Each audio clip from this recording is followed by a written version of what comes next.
ভাইয়া, দয়া করে বের হয়ে যান। আমি আপনার বোন। আমি আপনাকে কতই না ভদ্র মনে করতাম, কিন্তু ভাই আমার একটাও কথা শুনল না এবং যা কিছু তার মনে ছিল সে সবই সেই দিন আমার সাথে করল। শেষ পর্যন্ত এসব কিভাবে হলো তা আমি আপনাদের এই গল্পে বলবো। আমি কলকাতার বাসিন্দা, আমার বয়স 9 বছর। লোকেরা বলে আমি দেখতে বেশ আকর্ষণীয়, আর সম্ভবত এজন্যই পাড়ার ছেলেরা প্রায় আমাকে নিয়ে কথা বলে। কিন্তু সবসময় ইশারায়। আমার পরিবার খুব ছোট। আমি, আমার ছোট ভাই, আর মা। বাবা-মা তখনই মারা গিয়েছিলেন যখন আমার বয়স ছিল 5 বছর। মাকে বাবার জায়গায় স্কুলে চাকরি মিলে গিয়েছিল এবং তিনি আমাদের দুজনকে মানুষ করেছেন। এখন আমি আর আমার ভাই দুজনেই কলেজে যাই। এটা 3 মাস আগের কথা। সেই দিনটি ছিল সোমবার।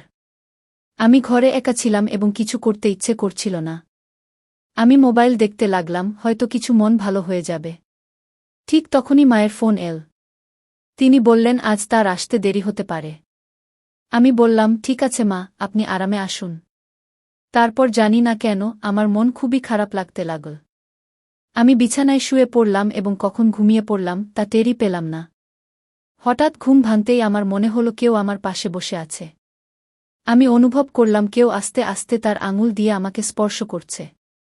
প্রথমে আমি বুঝতেই পারলাম না কি হচ্ছে, কিন্তু যেই আমি একটু চোখ খুললাম আমি একদম চমকে গেলাম। আমার ছোট ভাই, যাকে আমি সবসময় মাসুম আর ভদ্র মনে করতাম, সেই আমার পাশে বসেছিল। আমার বিশ্বাস হচ্ছিল না যে সে এসব করতে পারে। আমার হৃদয় খুব জোরে ধড়ফড় করতে লাগল। এখন আমি বুঝতে পারছিলাম না যে আমি কি করব। কিছু বলার সাহসও জোগাড় করতে পারছিলাম না। আমি ভাবছিলাম সে কেন এসব করছে, সে কি কখনো এমন কিছু ভেবেছে আমার সম্পর্কে, নাকি এটা শুধুই একটা ভুল।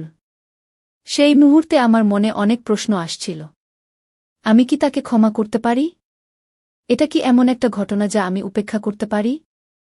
কিন্তু একই সাথে জানি না কেন সেই মুহূর্তে আমার রাগ হচ্ছিল না, বরং উল্টো আমিও হয়তো ভালোই লাগছিল।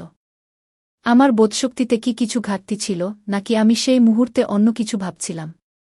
কিছু সময় কেটে গেল এবং আমি তখনও ঘুমের ভান করছিলাম। হঠাৎ অনুভব করলাম ভাই আমাকে একটু জাগানোর চেষ্টা করছে। তার আঙুলগুলো আমার কাঁধে হালকা করে স্পর্শ করছিল, কিন্তু আমি চোখ খুললাম না। আমি জানতাম যে আমি পুরোপুরি জেগে আছি, কিন্তু সে হয়তো ভাবছিল যে আমি গভীর ঘুমে আছি। ধীরে ধীরে তার হাত পা আগের চেয়ে বেশি হতে লাগল। আগে যেখানে সে শুধু হালকা স্পর্শ করছিল, এখন তার সাহস আরও বাড়তে লাগল। আমি বুঝতে পারছিলাম না সে কি করছে এবং কি করতে চাইছে, কিন্তু আমি চুপচাপ দেখছিলাম। আমার মনে অনেক প্রশ্ন উঠছিল। এই মাউন ভাই হঠাৎ এত বদলে গেল কিভাবে? সে কেন এমন করল? আমি বুঝতে পারছিলাম না সে আমাকে ঘুমের মধ্যে কি খাওয়ানোর চেষ্টা করছিল। আমার ঠোঁট বন্ধ ছিল, কিন্তু তবুও সে চেষ্টা করছিল যে আমি খেয়ে ফেলি। আমি ঘুমের ভান করে ইচ্ছে করে একটু ঠোঁট খুলে দিলাম। আমি এমন ভাব করলাম যেন আমি ঘুমের মধ্যে আছি এবং আমার ঠোঁট নিজে থেকেই খুলে গেছে। সেই মুহূর্তে আমার ভেতরে একটা অদ্ভুত অস্থিরতা ছিল, কিন্তু আমি তা প্রকাশ হতে দিলাম না। ঠিক তখনই হঠাৎ ঘরের ফোনের ঘণ্টা বেজে উঠল। সেই আওয়াজে পুরো পরিবেশ বদলে গেল। ভাই সঙ্গে সঙ্গে ভয় পেয়ে গেল এবং ঘাবড়ে গিয়ে দূরে চলে গেল। সে এত দ্রুত উঠে গেল যে আমি বুঝে গেলাম তার মাথায়ও ভয় ছিল যে আমি যেন জেগে না উঠি। সে ফোন তুলে দেখল যে সেটা মায়ের কল। মা জিজ্ঞেস করছিলেন যে আমরা খেয়েছি কিনা। আমি মনে মনে ভাবলাম এদেরও এই সময়ে কল করতে হবে। কিন্তু সে দ্রুত কল শেষ করল। এখন আমার নজর আবার ভাইয়ের দিকে, কিন্তু যখন তাকালাম সে রুম থেকে উধাও হয়ে গেছে। আমি কিছুক্ষণ ভাবতে লাগলাম এখন কি করা উচিত। আমার মন এখন অস্থির হয়ে গেছে।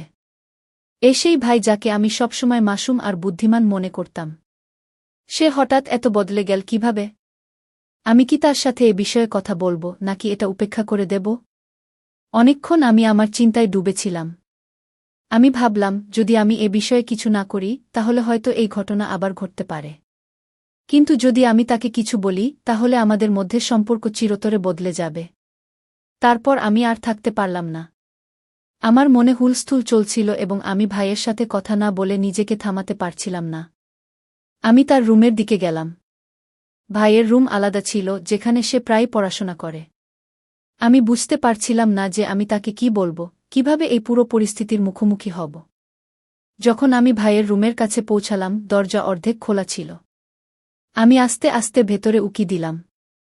তারপর আমি যা দেখলাম তা আমার চোখ পুরোপুরি ভাই বিছানায় শুয়েছিল এবং সে তার হাত দিয়ে এমন কিছু করছিল যা দেখে আমি সম্পূর্ণ হতবাক হয়ে গেলাম।